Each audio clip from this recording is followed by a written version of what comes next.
Good evening. Well, here we go again. For the third time this month, Yorkshire is tonight underwater. Heavy rain has been causing chaos all day, with houses flooded, roads and schools closed and sheltered homes evacuated. Well, it all began in South Yorkshire this morning. By this afternoon, we were getting calls from right around our region, with some places practically cut off. And as rush hour hit, drivers faced gridlock, with diversions adding to long journeys home. Now, in the last few moments, we've just heard reports of a 13-year-old boy being swept away at a local park. We'll try and bring you more on that later in the programme. But first, let's begin the story of the day with Tom Ingle, who's in Sheffield. It had rained all night, and first thing this morning, this Chapeltown stream gave a clue as to what was coming. 30 minutes later in Rotherham, Aldwalk Lane was an early road closure. Some tried to get through, even though the water was on the rise. How long have you been the landlord here? 21 years. Ever seen it like this before? Never seen it as bad as this ever. Never. Well, it's 11 o'clock in the morning now, and this floodwater has really come out of nowhere in the past couple of hours. The dyke has been rising all night, and suddenly it's breached. And you have to feel for the Boothroyds, this is the second time in 5 days that their house has ended up underwater. We've been stood here just 15 minutes, in fact, and this was a dry bit of pavement before, but now there's, as you can see, a good couple of inches. So the water is still rising. There's nothing we can do. We just sort of, you get to the stage where it's coming up and you just like, say it's coming in again, and you just can't do any more at all. By 1 o'clock in Silkstone, a blocked culvert sent a cascade of water down the high street. Twigs, leaves, prams, push bikes, all rubbish that just congregates at the back of it. And you've told the council that it needed clearing? We've told the council on 4 occasions. Friday was the last one. Barnsley Council say they do maintain the culvert, but given the exceptional weather conditions, no sooner is it cleaned than it refills with debris. Well, it's just after 4 o'clock when we're back in Chapeltown. Proof, if you needed it, this story's been developing all day. When we filmed down there this morning, just after 9 o'clock, the road was free and open to traffic. Just look at things now. 2, 3, 4 feet deep of water. The houses around here have been evacuated for the second time in just over a week. The last thing these people wanted. Some residents chose to sit it out. Others were resigned to the inevitability of having to repair the damage again. We were just in the middle of seeing the assessors from last Friday, just to price everything up what damage from last Friday's flood. And obviously they saw the water level and did a runner. And the water keeps on rising. Ladies Bridge in Sheffield city centre, close to being overwhelmed where the River Sheaf meets the River Don. Now, with a look at the situation in West Yorkshire, here's Penny Buston. Welcome to Flaming June in West Yorkshire. Gardens as lakes, roads as rivers and indoor ponds. In the Halton area of Leeds, 70 houses were affected, with 20 actually underwater after a beck overflowed. What normally flows at the back of these houses is a small tranquil beck, but it started rising this morning and by lunchtime it become this raging river. There are 6 streets altogether affected around here. Some of the residents have agreed to be evacuated, others have decided to stick it out. This is the third time in 3 years that they've witnessed this sort of flooding. Pensioner Elizabeth Bly has been here for 40 years, but this is the worst she's seen. They started digging out to widen the beck, but they started up there. They should have started down that end to widen it. As it is, it's wide up there, but then it's constricted because of the bottleneck. They are building on Alton Moor, and they've actually concreted the becking. Well, that used to be a floodplain, but obviously if it's concrete, then it can't be flooded anywhere else. So it's just backing up, and obviously we are now the floodplain.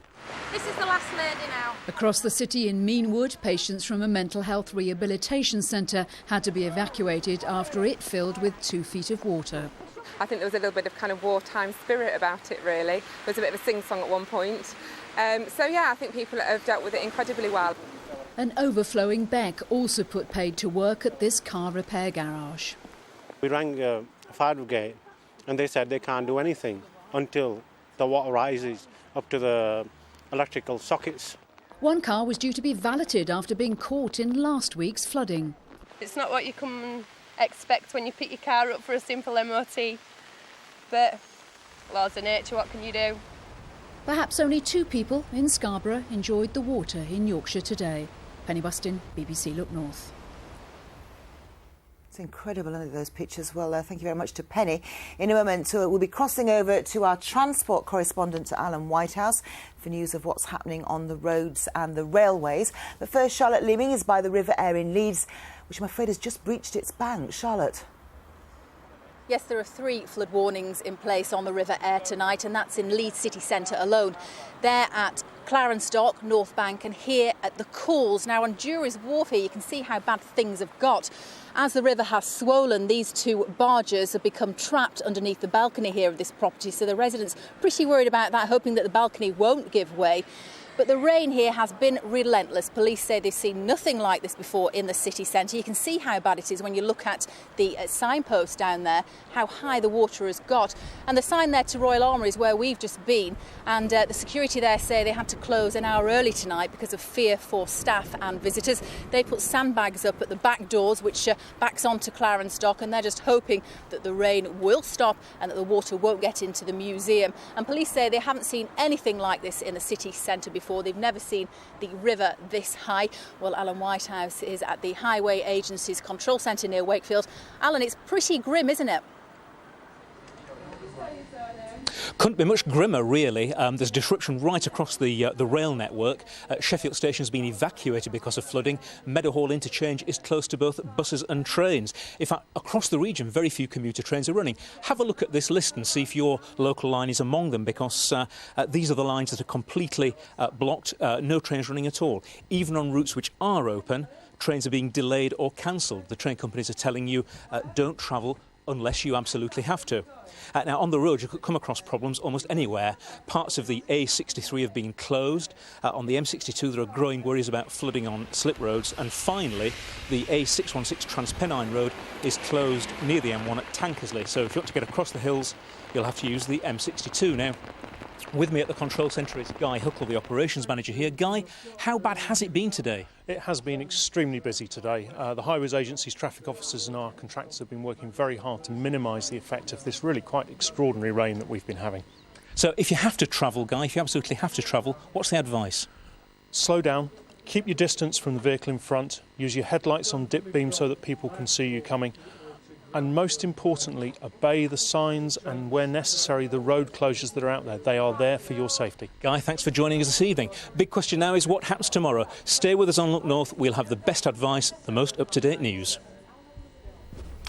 Well, let's investigate this terrible weather further. Paul's back from his holiday. You picked the right time to go away. I think I'll fly back. Yeah, I wish you would. Tell us, Paul, I mean, we always think of June as being quite a good month, but that's probably not the case this time round. Well, it's not. I mean, over the past 12 years, June's been actually quite poor, but it's fair to say that the rainfall's been unprecedented over the past sort of 10 to 14 days. In the last 24 hours, we've had 3 inches of rainfall, which is a month and a half's worth of rain in 24 hours. And records have been tumbling on top of what we've had. You remember the floods last Friday, the heavy rainfall last week at Sheffield, which is Yorkshire's longest-serving Met Office station, if you like, Sheffield Weston Park. They've just broken their wettest month record. Their records go back to 1882. Not only is it their wettest June ever, it's their wettest month ever. So it's certainly been a very, very wet month indeed. OK, so quickly, is that the end of it now? Well, there's rain to come in the next few hours, especially across South Yorkshire and the North Midlands. Wednesday through to Friday, sunshine and showers. Looking into July, it looks as though it's going to stay unsettled. There could be more rain on the way. I will have a full forecast from you later in the programme. Indeed. Thank you. Yes, you're watching Look North from the BBC. Yes, staying with the watery theme on tonight's programme, we join the sailing team from South Yorkshire taking part in a round the island race in the Isle of Wight. Now, though, more of tonight's news. Police hunting a violent sex attacker say they're investigating a number of new leads tonight. It's exactly a year since a woman was attacked on Ilkley Moor. Today, detectives were back in the town appealing for more information.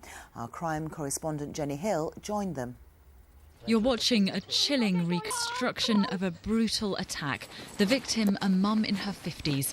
Her attacker tried to cut her throat. When she fought back, he punched, cut, sexually assaulted and strangled her, then left her for dead. A year later, he's still at large. I can't understand how he's going about his life now. What does someone like that do after they've attacked you? where do they go? Today, detectives were back in Ilkley appealing for information and warning women to be vigilant because this isn't the first time he's attacked. 10 years ago at a local beauty spot, police believe he raped a 16-year-old girl and forced her 11-year-old brother to watch the attack. Now this, they say, is a violent and dangerous individual, and whilst they've not yet caught him, they do now have a good profile of the type of man they're looking for. Both victims describe him as white and in his 40s. He's of medium build. He also has a distinctive complexion with rough, pitted skin and a blemish or mark above his top lip. We're not discounting the possibility that he's a normal bloke. I say that because on both attacks he spoke to both women comfortably before he attacked them. It suggests he's socially capable. It may well be that he's got a normal job, he's got a normal family, he's got a normal group of friends. And part of the appeal today is to those people that think they may know him. If you've got your suspicions, then please, we need to hear from you. Both of his victims survived and are said to have recovered well. Tonight, detectives say they have a number of new leads to investigate, and 10 years after he first attacked, say they won't give up until he's caught. Jenny Hill, BBC Look North, Ilkley. Police are trying to trace a man in connection with the murder of a 34-year-old Iraqi, Akho Juba Abdullah, who was stabbed in Scunthorpe. Dalia Ali Mohammed, who's 28, is thought to have been involved in the attack and is now thought to have fled the area. Police say he should not be approached. Now, a mystery buyer has stepped in right at the last minute and purchased the birthplace of the Bronte sisters. And no, it's not in Haworth. The house is in Market Street in Thornton, in Bradford, and it was auctioned today. But what the buyer plans to do with it is tonight a mystery. All we know is he bought it on a whim. Kathy Killick was there. It's an unassuming house in an unassuming street. But these square walls saw the births of 3 extraordinary women. Charlotte, Emily and Anne Bronte were all born here. Their father, Patrick, was curate at Bell Chapel before moving to the more famous parsonage at Haworth. The birthplace has been slowly restored as a labour of love by the elderly novelist Barbara Whitehead, but she's now in poor health and put the house up for auction. Moving straight on then to lot number 53. The former Bronte birthplace at 72 to 74 Market Street, Thornton in Bradford. Despite international press coverage of the sale and a plea to Bradford Council to buy the house, it failed to meet its reserve price. All finished then at $177,000. I'm going to have to withdraw. But then a property dealer who wishes to remain anonymous stepped in, stumped up the cash and bought it. Personally, I'd like to see it made available for the public to look round if possible, but it is being sold as a residential property, so it will be up to the new owner. I think it looks like Bruce. Bronte enthusiasts also want the house open to the public. I think it should be respected in the same way as Shakespeare's birthplace is, and Wordsworth's birthplace, and various other writers around the UK. Well, 70,000 Japanese people went to Haworth last year and missed out Thornton. If this was a museum and a starting point for the Bronte Trail, it would bring trade and also the local economy would boom. So, Mr. Property Dealer, what are your plans? Why not ring us and let us know? We won't bite. Kathy Killick, BBC Look North, Thornton. Would we bite? Of course not. Now, congratulations to all those who took part in the Jane Tomlinson 10k run in Leeds yesterday. Thousands of runners and thousands of spectators packed into the city centre for what's now apparently going to become an annual event. Yes, and it's congratulations to you, because you did it, and Harry did it, and Tanya did it, and many other BBC people did it. Yes, they did it quite well. We did it rather slowly. Everyone had a great day, though, as Amanda Harper now reports. 7,000 people taking on one big challenge. The Leeds 10k Jane Tomlinson run set off in the city on Sunday morning. Jane, who organised the event, was too ill to run, but joined the thousands of spectators who turned out to give their support. I'm really pleased. It's been, the atmosphere has been absolutely tremendous all day. All the people who've come out to support, I can't believe how many people have come out to support the event. Runners from all walks of life joined in the race, including some more familiar faces. And, well, fancy dress was optional. They beat us, they just beat us. Jane up there is fantastic. I really admire her. You all right, Jane? Yeah, I've done it for Jane. I got told part way round, you were well ahead of me. Oh, yeah, well, I mean, we're beating Crystal, that's the Oh, that's all right then. And then we've been beaten by a dragon, a man dressed as a 10-foot baby, and, you know, a child of 5, but we think it's quite an accomplishment. First to the finish line was David Cowlishaw with a time of 33 minutes and 22 seconds. Delighted indeed, yeah. I'm based in Madrid, so I don't come back very often, but when I do, I like to run, so... On Friday, we spoke to Nick Bones, who was running for a cancer charity. The training paid off and he too made it across the finish line. It was hard work going out. Once I got into a rhythm, it was all right, just a long way. I didn't realise quite how long it was, I think, but it's done now, so I can have a rest now. After months of planning, the event has raised thousands of pounds for charities. Even the sun came out to mark the first of what's likely to be a long-standing annual tradition. And Jane and Mike join me now. What a fantastic day. It was great, wasn't it? Oh, what a celebration. You know, we set out to put on a run for Leeds as a celebration of Leeds and a celebration of the Yorkshire community. And all of those people out there yesterday raising funds for charity. There was a huge sense of community there and a fantastic atmosphere and a wonderful celebration. And Mike, you've said it before and I've never believed you as somebody who doesn't normally do that. And as I said on the day, there's only Jane could have got me out of bed on a Sunday morning to run around like a madwoman. The thing that really interests me is it is an atmosphere. It is a sort of like everyone's helping each other, from the really, really good runners coming back down Meanwood Road to those who've never done it before. No, it's the atmosphere that makes the event, and it's everything. It's not just the runners, it's the marshals, you know, the volunteers, the kids that are giving out the water. The whole thing's got a great vibe. Yeah, I mean, were you surprised though, even you two, at how successful it was? Yeah, we set out with a vision, and you hope that it's going to be successful. We couldn't have dreamt that it would be as perfect as that. It was just a perfect day. I can honestly say, if you want an advert, it was well worth it. And I think we've already decided, me and the people who ran around, that, yeah, we'll do it again. And they say the sun shines on the righteous. It could have been so different.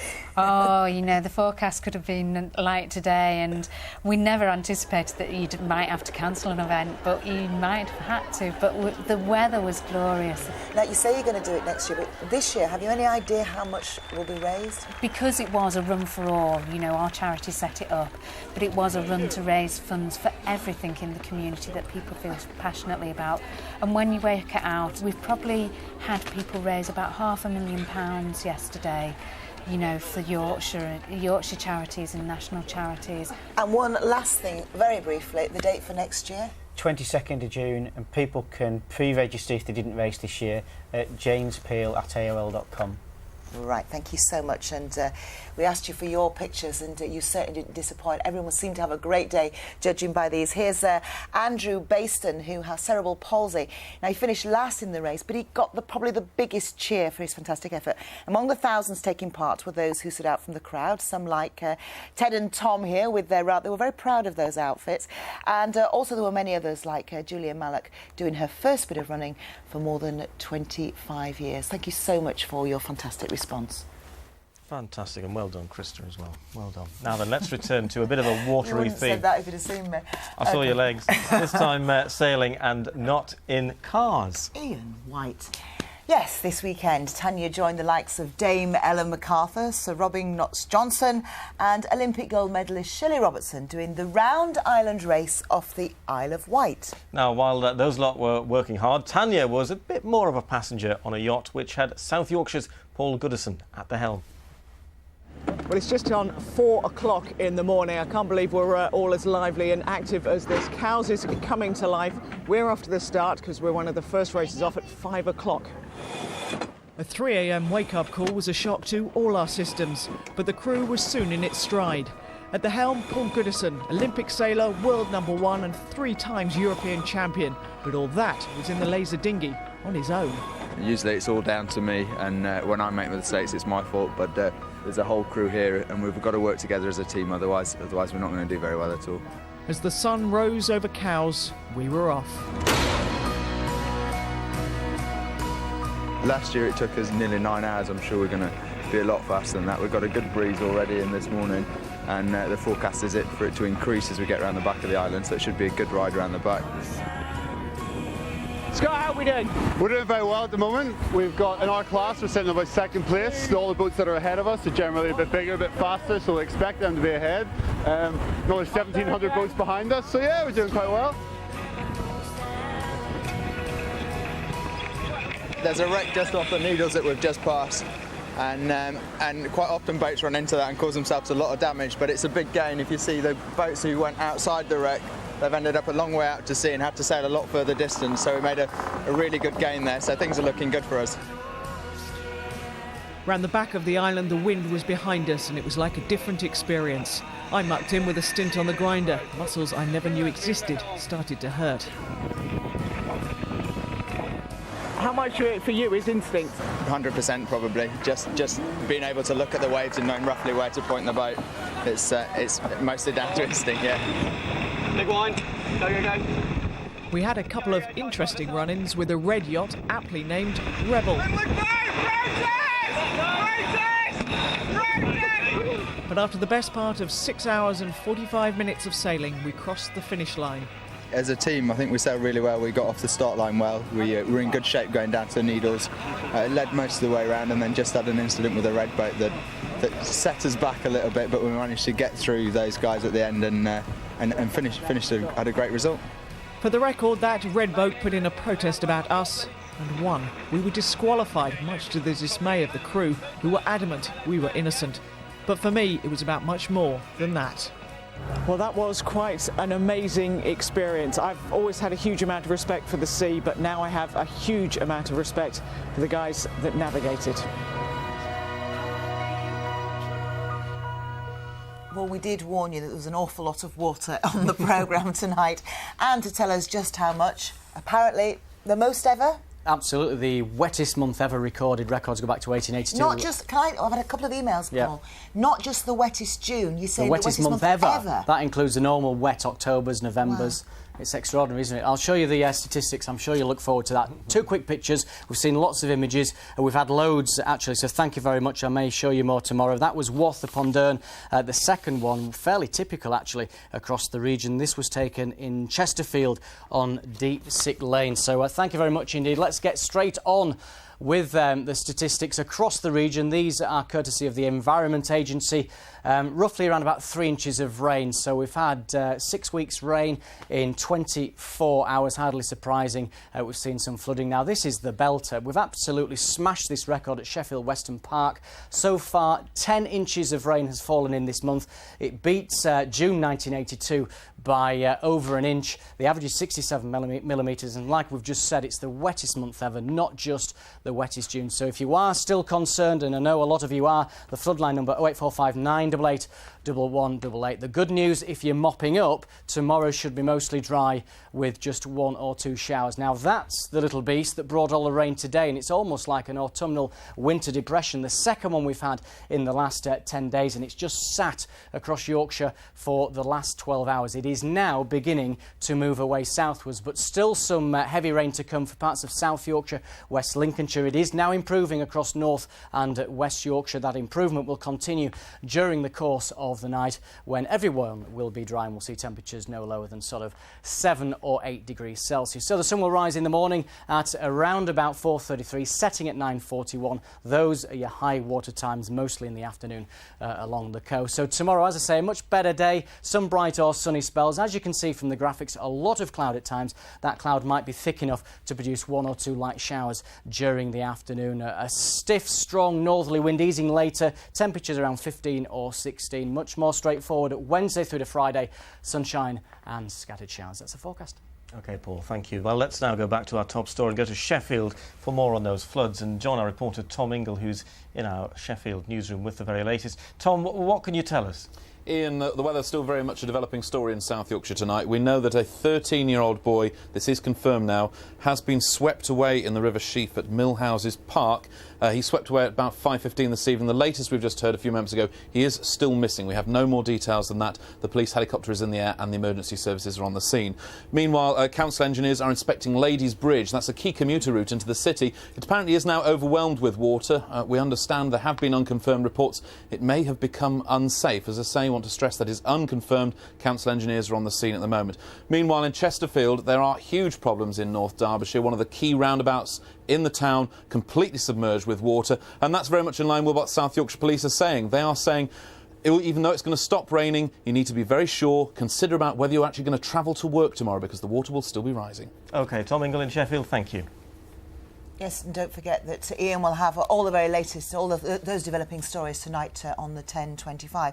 Just very briefly, let's tell you that on Friday we promised you our new competition to, I know you were thrilled with it, to win Paul for a weather forecast from your own back garden.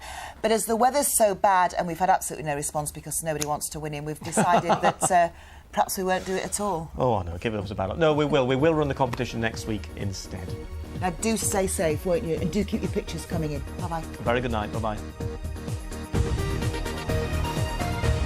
Saving planet Earth is a global idea, but also a local one. After all, this is planet Earth. It's where we all live. British animals face the same plight as their international cousins. Where better to start securing the future for life on Earth than right here? Saving planet Earth. Yorkshire and Lincolnshire, next Wednesday at 7, here on BBC One.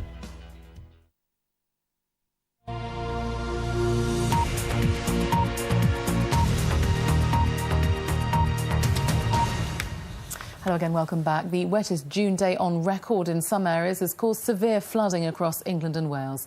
In Hull, a man drowned when he fell into a flooded drain he was trying to clear. Elsewhere, schools have shut down, homes have been evacuated and cars have been abandoned. Video of the kidnapped BBC journalist Alan Johnston has been released on the internet. In it, he says he's wearing an explosive belt and his captors have threatened to blow him up if anyone tries to free him by force. BBC investigation has revealed concern among pilots that their increasing workload could be putting passengers in danger. Pilots have told the BBC that fatigue has already caused a number of potentially serious incidents in the air. 3 spectators at an international air show have been injured by a door which fell from a British Army helicopter hovering above the crowd. The chopper was about 100 feet in the air over a beach in Galway in the west of Ireland when the door came off. Just to let you know, on News 24 tonight, they'll have all the latest on those floods, live with our reporters across the country. That's over on News 24 from 7 o'clock this evening. Well, that's it from us this evening. Back tomorrow at 6. Good night.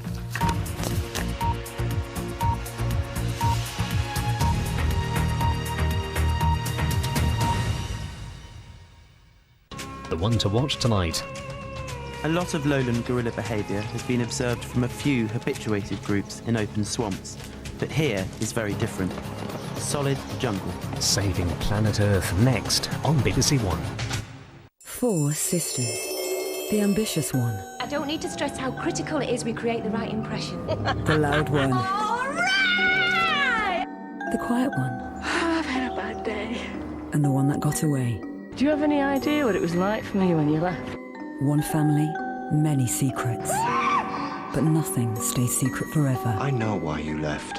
I know what made you come back. True Dare Kiss, new drama, Thursday at 9 on BBC One. Ever since I was a child, I looked into the vortex. That's when it chose me. The drumming, the call to war.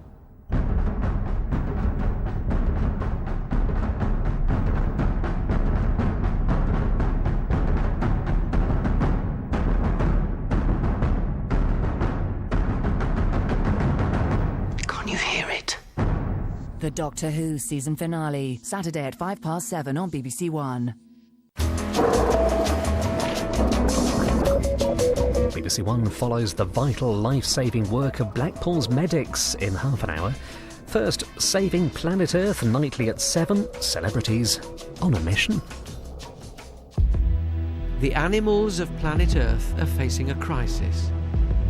the greatest wave of extinctions since the end of the dinosaurs. But if we act now, together we can all help to save planet Earth's wildlife. One of the biggest challenges on planet Earth today is for people and wildlife to live together in harmony.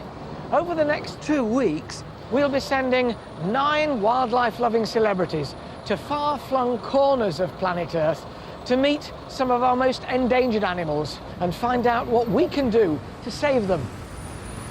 We have a choice. We can stand by and watch our wildlife disappear, or we can do something about it. More of that later. In this first programme, we get pop star Will Young to leave his